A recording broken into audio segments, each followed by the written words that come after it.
नमस्कार, ABC channel में आपका स्वागत है। मैं हूं सचिन श्रीवास्तव और आप मेरे साथ देखेंगे आजमगढ़ से जुड़ी खबरें। आइए नजर डाल लेते हैं आज की खास खबरों पर।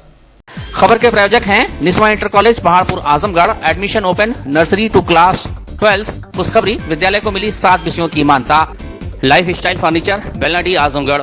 सभी प्रकार के फर्नीचर एवं इलेक्ट्रॉनिक सामानों की भरपूर रेंज उपलब्ध। Paradise International School Hirapatti Azamgarh. Admission open play group to class 10 CBSE pattern.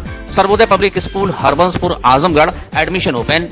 IS 91 gang के सरगना प्रदेश स्तर पर चिन्हित माफिया मुख्तार अंसारी के विरुद्ध आजमगढ़ जिले में एक और मुकदमा दर्ज किया गया है। पुलिस अधीक्षक अनुराग आर ने बताया कि आजमगढ़ के तरवा थाना क्षेत्र में 2014 में हुए मजदूर हत्याकांड का केस माननीय न्यायालय में विचाराधीन है। थाना कोतवाली पर सूचना प्राप्त हुई कि अभियुक्त मुख्तार अंसारी द्वारा उक्त केस के गवाहों को धमकाने का प्रयास किया जा रहा है। इस सूचना पर शहर कोतवाली में FIR नंबर 384/23 धारा 506 IPC पंजीकृत कर विवेचना की जा रही है। गवाहों की सुरक्षा पूर्ण रूप से सुनिश्चित की गई है और माफियाओं के विरुद्ध विचाराधीन केसेस में प्रभावी पैरवी कर सजा कराने के लिए जो विशेष सेल गठित किया गया है उसके द्वारा प्रभावी पैरवी कर जल्द ही इस केस में सजा कराई जाएगी। मुख्तार अंसारी के खिलाफ धमकाने का मुकदमा अशोक सिंह नामक व्यक्ति ने दर्ज कराया है। IS 191 गैंग के सरगना और प्रदेश स्तर पर चिन्हित माफिया मुख्तार अंसारी के विरुद्ध जनपद आजमगढ़ के थाना तरवा पर वर्ष 2014 में एक हत्या के मामले में पंजीकृत FIR नंबर 20/14 धारा 302 IPC यह केस माननीय न्यायालय के समक्ष विचाराधीन है। थाना कोतवाली पर सूचना प्राप्त हुई कि अभियुक्त मुख्तार अंसारी द्वारा उक्त केस के गवाहों को धमकाने का प्रयास किया जा रहा है। इस सूचना पर थाना कोतवाली पर FIR नंबर 384/23 धारा 506 IPC पंजीकृत कर विवेचना की जा रही है। गवाहों की सुरक्षा व्यवस्था पूर्ण रूप से सुनिश्चित की गई है और माफियाओं के विरुद्ध विचाराधीन केसेस में प्रभावी पैरवी कर सजा कराने के लिए जो विशेष सेल गठित किया गया है जनपद में, उसके द्वारा प्रभावी पैरवी कर जल्द ही इन प्रकरणों में सजा कराई जाएगी। आजमगढ़ के रोडवेज इलाके पर स्थित पी-मार्ट शॉपिंग मॉल से दिन दहाड़े कलेक्शन कर बाहर निकले बाइक सवार माइक्रो फाइनेंस कंपनी के कैश एजेंट से 3 जुलाई को दिन दहाड़े बदमाशों ने 7,11,911 कैश से भरा बैग लूट लिया था और फरार हो गए थे। तभी से पुलिस बदमाशों के सुराग में लगी थी।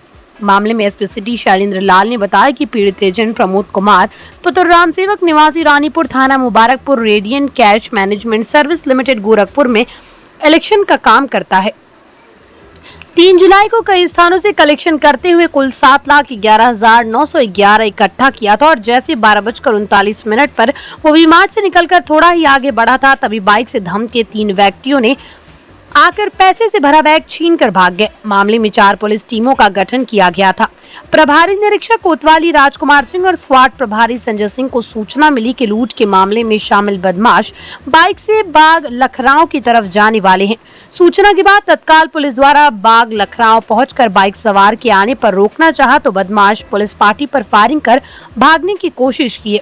पुलिस द्वारा जवाबी फायरिंग में एक बदमाश को गोली लगी। दोनों बदमाशों को गिरफ्तार किया गया। घायल बदमाश की पहचान दिनेश राम कल्लू पुत्र फौजदार राम निवासी ठोठिया थाना मेहनगर के रूप में की गई, जबकि दूसरे की पहचान राजन राम पुत्र राजेंद्र निवासी महादेव पारा थाना मेहनगर के रूप में की गई। दोनों बदमाशों से लूट के 1,45,300 रुपए बरामद किए गए। 2 देसी तमंचा, 3 खोखा कारतूस व 2 जिंदा कारतूस, 1 बाइक, 3 मोबाइल बरामद किया गया।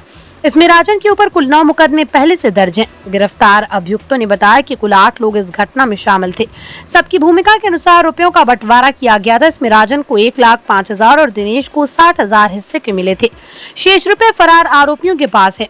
SP सिटी शैलेंद्र लाल ने बताया कि आरोपी जन की पहचान वी-मार्ट में काम कर चुके कैशियर से की थी, जिसके चलते राजन का वी-मार्ट में आना जाना था। कैशियर के माध्यम से ही उसको पता चला कि किस दिन ज्यादा कैश यहाँ आता है और बाहर निकलता है। 3 जुलाई को वी-मार्ट पे 7,11,000 की लूट हुई थी, जिसमें 2 अभियुक्तों को गिरफ्तार किया गया है व इनके कब्जे से 1,45,000 रुपये, 2 तमंचे व 1 मोबाइल बरामद हुआ है।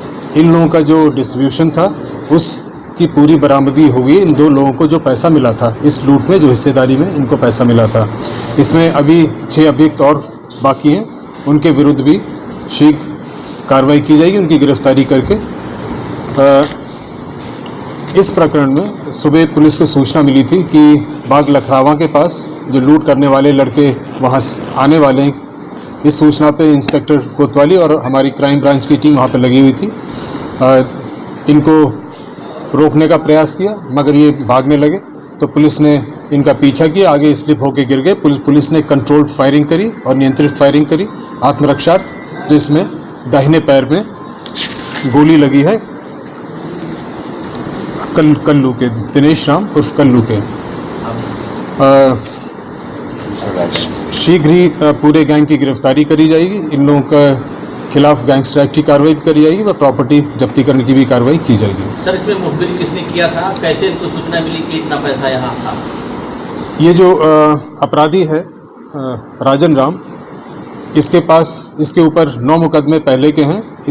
ये वी-मार्ट में आता जाता था, वहाँ के पुराने कैशियर से इसके संपर्क हुए व उसने यहाँ से सूचना इकट्ठी करी कि यहाँ पर पैसा आता है और पैसा आने के उपरांत मोटरसाइकिल से आगे ले जाया जाता है।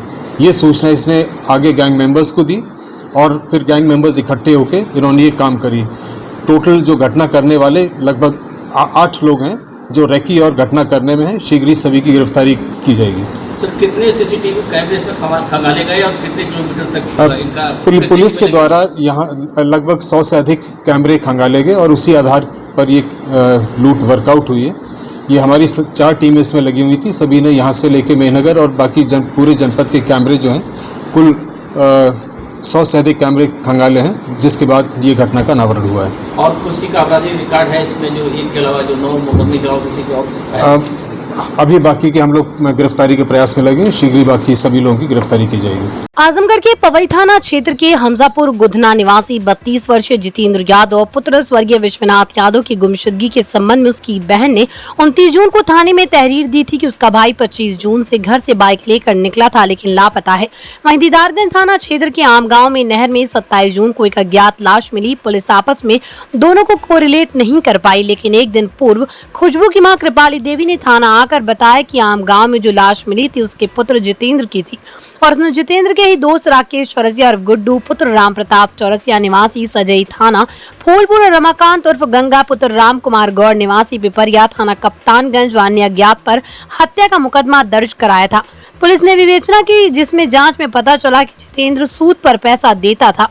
राकेश चौरसिया ने 10 लाख धन लिया था, उसका 7 लाख बकाया था, जबकि रमाकांत ने भी 1 लाख लिया था। दोनों का 8 लाख बकाया था। इसके अलावा जौनपुर के सरपतहा थाने के चिलीरामपुर निवासी राजधारी उर्फ राजू पुत्र फौजदार ने भी काफी धन लिया था।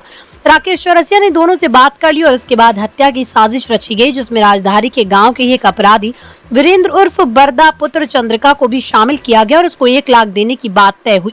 25 जून को साजिश के तहत राकेश जितेंद्र के घर गया, उसके बाइक से बहाने से शाहगंज आया, यहाँ पर राजधारी मिला। इसके बाद राकेश जहाँ अपने घर वापस लौट गया, वहीं राजधारी जितेंद्र के साथ उसके ननिहाल मियापुर जा रहा था, लेकिन रास्ते में ही वीरेंद्र और रमाकांत साजिश के तहत पहले से इंतजार कर रहे थे। जैसे ही जितेंद्र वहां पहुंचा, तीनों ने मिलकर उसको मारपीट कर बगल में नहर में डुबोकर मार डाला। उसके बाद शव को बहा दिया। मामले में पुलिस ने पवई थाने के लारपुर गौहर से राकेश चौरसिया, रमाकांत और राजधारी को गिरफ्तार किया। 29 जून को थाना पवई पर गुधना ग्राम की खुशबू नाम की एक लड़की ने सूचना दी थी कि उसका भाई 25 तारीख को घर से गया था मोटरसाइकिल से और वो गायब। 27 जून को थाना दीदारगंज में एक डेड बॉडी मिली थी, नहर में पाई गई थी। तो उस डेड बॉडी की उस वक्त तक पहचान नहीं हो पाई थी, दोनों को कोरिलेट नहीं किया जा पाया। कल 12 जुलाई को थाना पवई पर आकर ये विजय बहादुर की पत्नी है, इन्होंने सूचना दी कि इन्होंने उस लाश की पहचान की और इन्होंने 3 लोगों को नामित किया था कि पैसे के लेन देन को लेकर जो मृतक है, मृतक सूद पर लेन देन करता था, कर्ज देता था और उसने करीब 8 लाख रुपया कर्ज दिया था राकेश चौरसिया को कर्ज दिया था। इसी कर्ज को लेकर विवाद था, जिसमें राकेश चौरसिया ने अपने 2 साथियों के साथ उसकी हत्या कर दी थी और शव को नहर में फेंक दिया था।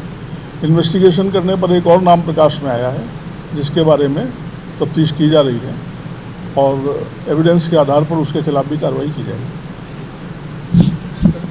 लेन देन को लेकर, पैसे को लेकर की हत्या? मुख्य कारण पैसे को लेन देन को लेकर ही विवाद था और मृतक सूद पर लेन देन करता था और ये राकेश चौरसिया ने मृतक से कई लोगों को पैसे दिलवाए थे लेकिन वो वसूल नहीं हो रहे थे, जिसको लेकर मृतक द्वारा चौरसिया को धमकी दी जा रही थी, राकेश चौरसिया को।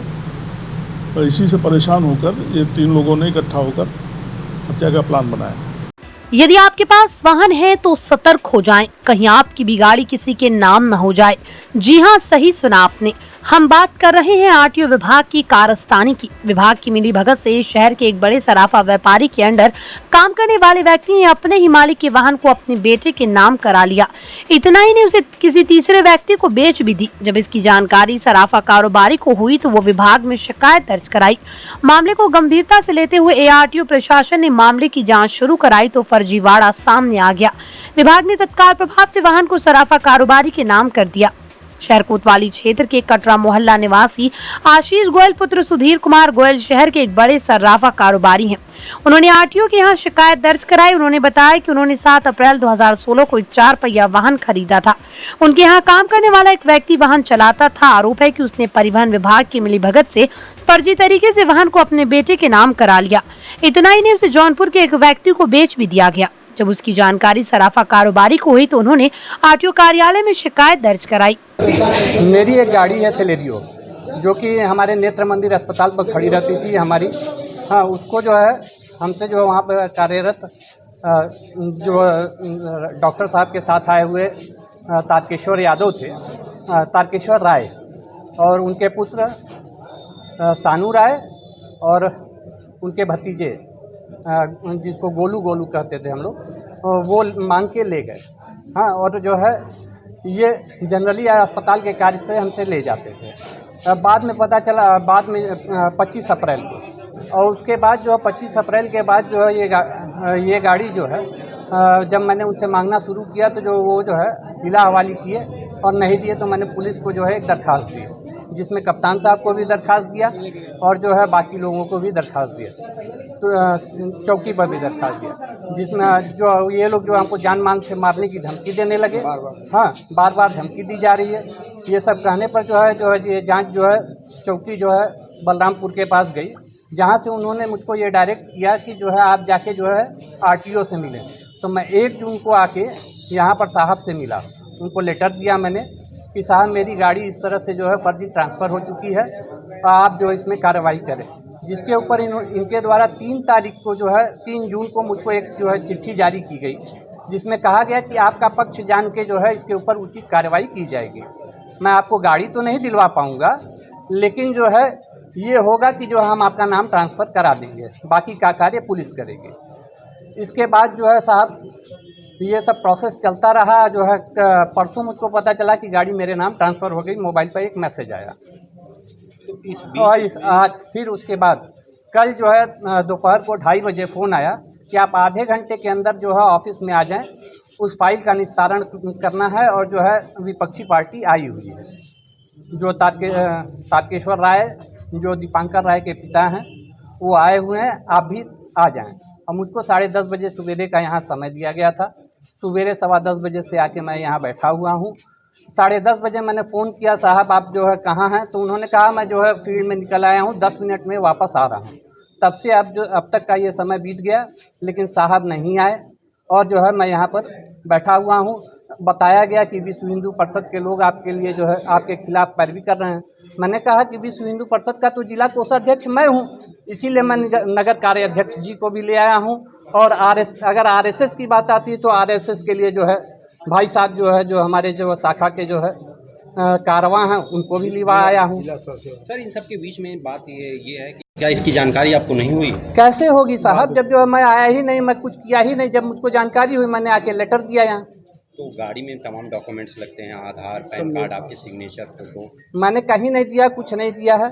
वो किस तरह से बनाए गए मैंने आज तक फाइल भी नहीं देखी, मुझको फाइल भी आज तक नहीं दिखाई दे गई है। मैंने बार बार कहा कि मुझको फाइल ही दिखा दें, सबूत। अभी एक सज्जन थे, अब वो कह रहे थे कि 1,80,000 ले लीजिए और समन्वय कर लीजिए, काम खत्म कर लीजिए। हाँ, मैंने उनसे कहा आप तुम गलत हो कि वो गलत हैं। ये काले रंग की एक टी शर्ट पहने हुए थे साहब।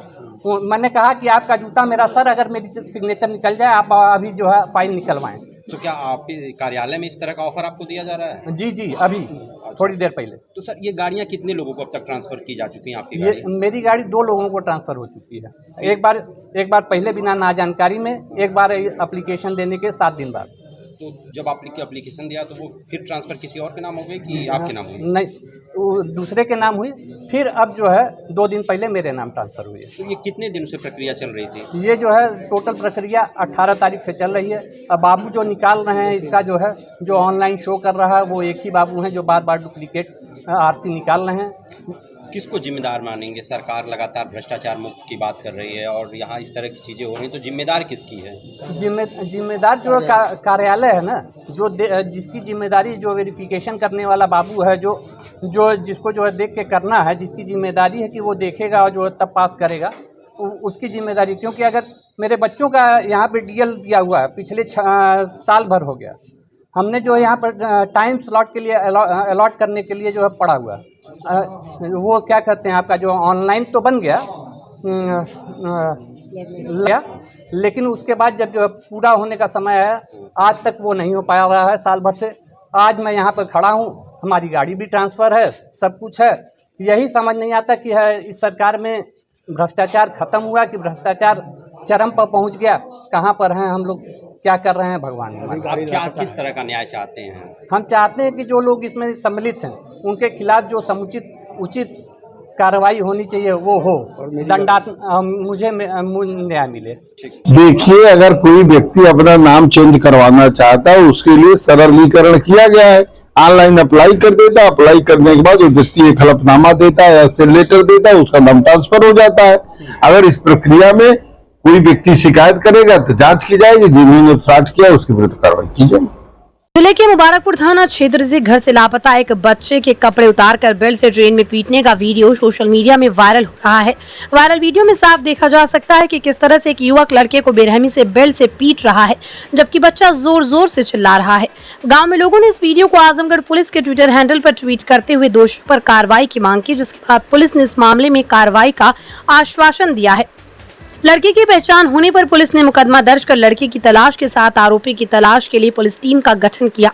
एसपी सिटी शैलेंद्र लाल ने बताया कि वायरल वीडियो के मामले में मुबारकपुर थाने में सुसंगत धाराओं में मुकदमा दर्ज कर लिया गया है।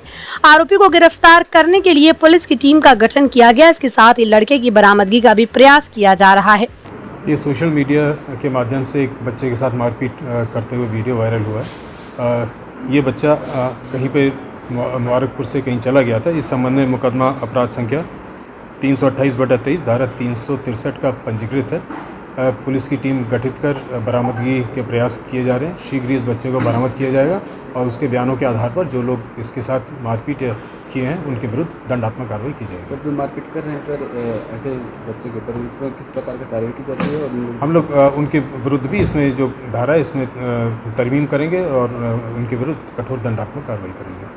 आजमगढ़ जिले में मंदरू एयरपोर्ट के निकट गैर इरादतन हत्या के मामले में एक आरोपी को गिरफ्तार किया गया। इस मामले में 12 जुलाई को पीड़ित प्रकाश निषाद ने शिकायत की कि विपक्षी शिवनाथ विश्वकर्मा पुत्र राजेंद्र विश्वकर्मा ग्राम मिरिया रामपुर थाना कंदरापुर जो मानसिक रूप से अर्धविक्षिप्त है, वादी मुकदमा के लड़के प्रमोद निषाद को मंदुरी पर डंडे से मार दिया, जिससे वादी के लड़के प्रमोद निषाद के सिर में चोट आई।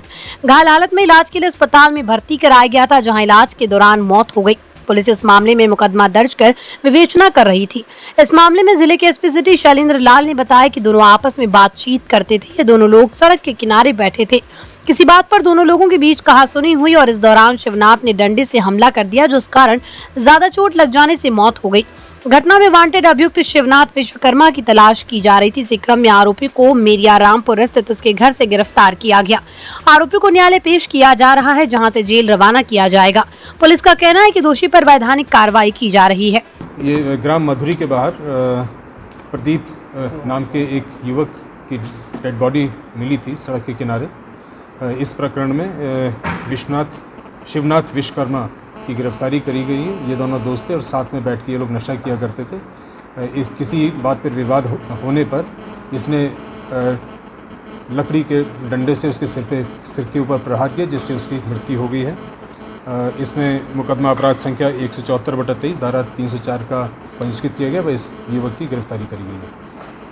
उनका क्या नाम है? उनका नाम प्रदीप निषाद उर्फ शिकारी निषाद। कहाँ के रहने वाले हैं? ग्राम सभा गयासपुर के रहने वाले हैं। थाना कंदरापुर है।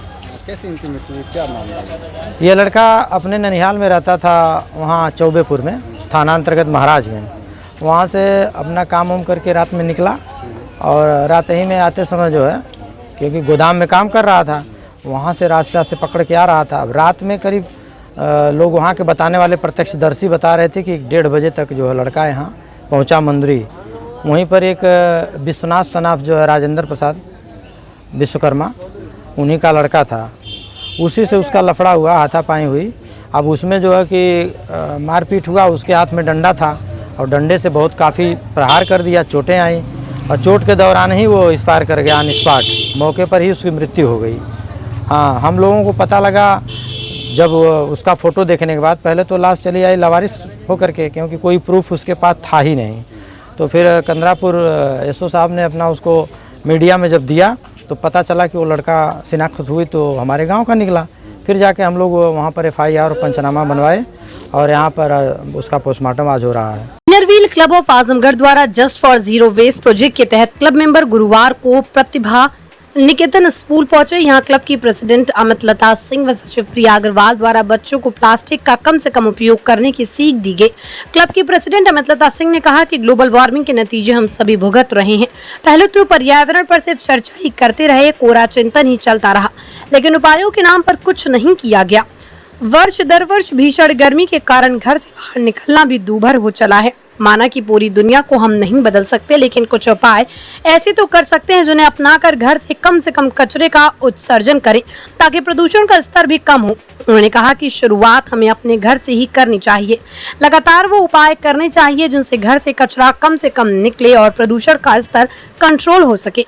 घरों में ऐसा बहुत सा सामान पड़ा होता है जिन्हें कि अक्सर इसलिए संभाल लिया जाता है कि ये तादाद में थोड़े ज्यादा हो जाएं तो इन्हें कबाड़ी को बेच देंगे या फिर कभी काम आ जाएगा। लेकिन ऐसे सामान को रखकर हम सिर्फ अपने घर की जगह को ही घेरते हैं, जबकि आप चाहें तो ऐसी चीजों को नया रूप दे सकते हैं, इन्हें यूज कर सकते हैं। इसके तमाम उदाहरण व मॉडल्स इनर व्हील क्लब ने बच्चों के सामने रख उन्हें जागरूक किया। कार्यक्रम के दौरान बच्चों को न्यूज़पेपर से लिफाफे बनाना सिखाया गया। इस दौरान बच्चों को सम्मानित भी किया गया। बच्चों को जीरो वेस्ट के बारे में समझाने आए हैं कि जो भी हमारे वेस्ट मटेरियल है उस मटेरियल से क्या क्या बना सकते हैं और उसको किस यूज में ला सकते हैं। और बच्चों को हम लोगों ने काफ़ी चीज़ बताया, जैसे कोकोनट के पानी को जब हम लोग पीते हैं तो उस पानी को डाब को फेंक देते हैं। उससे हम लोगों ने प्लांट गमले के बारे में बताया कि ऐसे हम लोग गमला बना सकते हैं, उसमें मनी प्लांट लगा सकते हैं या कोई भी ऐसा पौधा लगा के अपने घर को डेकोरेट कर सकते हैं। और प्लास्टिक की बाटलों को हम लोग फेंक देते हैं। उस बाटलों में जो ये लेस के, चिप्स के, कुरकुरे के जो भी रैपर आते हैं, वो रैपर को हम लोग फेंक देते हैं, जो हमारे पर्यावरण के लिए भी नुकसानदायक होता है। और उस चीज़ को हम लोग बताएं कि आप उस बॉटल में डालते जाइए। जब 4 बॉटल एक साइज के हैं और उस पर आप कार्डबोर्ड के मेज टेबल टाइप बना लीजिए, जिसमें आपके मोबाइल या कुछ भी यूज करने वाली चीज़ हो आप अपने बगल में रखिए, जिससे उसका यूज हो। वो रंग बिरंगे बहुत ही अच्छे लगेंगे। आज हम लोग प्रतिभा निकेतन स्कूल में आए थे। यहाँ पर 8th क्लास के बच्चों को हम लोगों ने जस्ट फॉर जीरो वेस्ट के बारे में बताया कि किस तरह से हम लोग वेस्ट मटेरियल का अच्छा से अच्छा यूज करके उसे शोवर पीस बना सकते हैं और भी दैनिक जीवन में यूजफुल चीज़ों का उसमें प्रयोग में ला सकते हैं। इसी तरह से हमने पेपर का भी उन लोगों को लिफाफा बनाना सिखाया कि अब प्लास्टिक पर हम लोगों को रोकथाम के लिए बोला गया है डिस्ट्रिक्ट से कि भाई पर्यावरण को आप हरा भरा बना कर रखिए। तो इस पर हम लोगों ने उन्हें न्यूज़पेपर का लिफाफा बनाना सिखाया। और भी बहुत सारी चीज़ें थी, जैसे कि मेवे का जो डिब्बा होता है उस डिब्बे का यूज हम लोग करें, उसको फेंके नहीं। उसका हमने उन्हें पूजा की थाली की आरती बनानी सिखाई। इसी तरह से नारियल का पानी पीने के बाद जो हम लोग ढाप फेंक देते हैं, उसका भी हम लोगों ने यूज़ सिखाया कि उसे मिट्टी भर के छोटे छोटे प्लांटेशन करें तो अपने अगल बगल की जगहों को हम लोग ब्यूटीफुल बना सकते हैं। इसी तरह से बहुत सी हम लोगों ने बच्चों को चीज़ों का सदुपयोग करना सिखाया है। अब बच्चे भी बहुत खुश हुए हैं आज। श्री बिहारी जी मंदिर चौक आजमगढ़ में श्रावण व पुरुषोत्तम मास के पुनीत अवसर पर चल रही श्रीमद् भागवत महापुराण का महीने में संपूर्ण कथा का मूल पाठ साय 4 बजे से 8 बजे तक हिंदी भाष्य व रसमय व्याख्यान का आयोजन चल रहा है। यह कथा 3 जुलाई गुरु पूर्णिमा से प्रारंभ होकर 1 अगस्त तक चलती रहेगी, जिसमें कथा का वाचन कर रहे पूज्य श्री गणेश जी महाराज ने कथा का महात्म सुनाते हुए कहा कि श्रीमद् भागवत महापुराण की कथा समस्त पापों को भस्म कर देने वाली तथा जीवन में प्रकाश करने वाली है। यह कथा देवताओं को भी दुर्लभ है। श्रीमद् भागवती वार्ता सुराण मिति दुर्लया।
और गर्भ में विराजमान अभिमन्यु गर्भ में रह करके चक्रभेदन की लीला को सीख है। माता तब तक सुनती नहीं, परंतु एक चक्रभेदन की लीला को श्रवण नहीं कर पाई। प्रहलाद जी गर्भ में ही माता के हैं, इनकी माँ का नाम है कयाधु। जब हिरण्यकशिपु तपस्या करने के लिए चला गया तो कयाधु को इंद्र पकड़ लिए, बोले मैं इसको मार डालूंगा, ये मेरे शत्रु की पत्नी है। क्यों? बोले इसके गर्भ में एक बालक बन रहा है, मेरे विपक्षी का बेटा है, इसको भी मार डालूंगा। परंतु देवर्षि नारद जी ने इंद्र को मना किया, हे देवराज, आप इसको मारने जा रहे हो ना, इसका कोई दोष नहीं है, और जिसके गर्भ से तुमको भय है ये तो भगवान का इतना बड़ा भक्त होगा, इसकी कीर्ति और महिमा को दिग्दिगंत गाया जाएगा। कार्यक्रम संयोजक संत प्रसाद अग्रवाल ने कार्यक्रम के बाबत विस्तृत जानकारी देते हुए बताया कि मंदिर व घर में इस कथा के आयोजन में बड़ा अंतर हुआ करता है। घर की अपेक्षा मंदिर में कथा के आयोजन से 100 गुना अधिक लाभ प्राप्त होता है। बिहारी जी के मंदिर में सावन के महीना में पूरे 1 मास का श्रीमद् भागवत कथा का आयोजन किया गया है, जो पूर्णमासी के 3 तारीख से शुरू होकर के पूर्णमासी के 1 तारीख को जो है समापन होगा कृष्ण पक्ष, सावन के कृष्ण पक्ष में, और दूसरा जो है सावन के शुक्ल पक्ष में। वो जो मलमास लगेगा पुरुषोत्तम मास 15 दिन उसमें हो जाएगा और 15 दिन सावन के महीना में हो जाएगा। और ये जो है मूल पाठ पहले होगा और पुनः जो है उसमें हिंदी में सारा सारांश 30 दिन में जो है समाप्त होगा। ये हमारे जो है बिहारी जी के मंदिर में गणेश जी महाराज द्वारा जो है ये कार्यक्रम भागवत कथा की जा रही है। 3 तारीख से समय 4 बजे से लेकर के 8 बजे तक का है और स्थान करीब 4:30 बजे शुरू हो जाता है और 8 बजे तक चलता है। ये उद्देश्य जो है भगवान का जो है भागवत बिहारी जी के मंदिर में और घर के अंदर में दोनों में फर्क होता है। बिहारी जी के मंदिर में या मंदिर प्रांगण में अगर कार्यक्रम किया जाता है भागवत का स्मरण, तो 100 गुना लाभ जो है उसका जो मिलता है बनस्पत अपने निवास या घर पर करने से। Paradise International School Hirapatti Azamgarh admission open play group to class 10 CBSE pattern English medium school in house developed digital learning platform true digital smart school well qualified teaching staff well designed composite science lab fully equipped computer lab, fully furnished library, edge per CBSE standards, outdoor and indoor play facility for overall development. Our branch Kids Paradise Fun of Learning Playgroup section of Paradise International School to 100 plus design activity kits and play zone for Kids Paradise Playgroup section. Niswa Inter College Paharpur Azamgarh admission open class nursery to 12 Hindi and English medium. Affiliated to UP Board, excellent teaching method, conducting various competitions, co-curricular activities, ensure overall growth of your child, complete education with confidence, well-maintained computer lab, science lab, CCTV surveillance, ventilated classroom and safe compound, transport facility available, खुशखबरी विद्यालय को विज्ञान, commerce, गृह विज्ञान, शिक्षा शास्त्र, नागरिक शास्त्र, भूगोल तथा समाज शास्त्र विषयों की मिली मान्यता। लिमिटेड सीट्स, एडमिशन के लिए जल्दी करें। Sarvodaya Public school near RTO office Harbanspur Azamgarh affiliated to CBSE admission open for classes nursery to 9th and 11th. Dedicated, experienced and well qualified staff, computer science from class 1st onwards, playground with lush green campus, yoga, art and craft, drawing, music, dance classes, separate composite laboratories, separate classes for girls, well-stocked library, hostel facility available, free health checkup in Sarvodaya Hospital. Life style furniture Belnadi Azamgarh सभी प्रकार के furniture एवं electronic सामानों की भरपूर range उपलब्ध। हमारे यहाँ EMI की सुविधा 0% ब्याज पर उपलब्ध। इलेक्ट्रॉनिक सामानों में LED TV, refrigerator, washing machine, air conditioner, air cooler, deep freezer, water cooler, mixer, juicer, iron, fan और इंडक्शन। फर्नीचर के सामानों में बेड, सिंगारदान, अलमारी, सोफा, मेज, कुर्सी, रिवॉल्विंग चेयर, रैक, स्टूल, संडली, सीढ़ी, गद्दा इत्यादि। शादी विवाह की हो तैयारी या ऑफिस और घर के लिए सामानों की करनी हो खरीदारी, पहुंचिए lifestyle furniture Belnadi Azamgarh.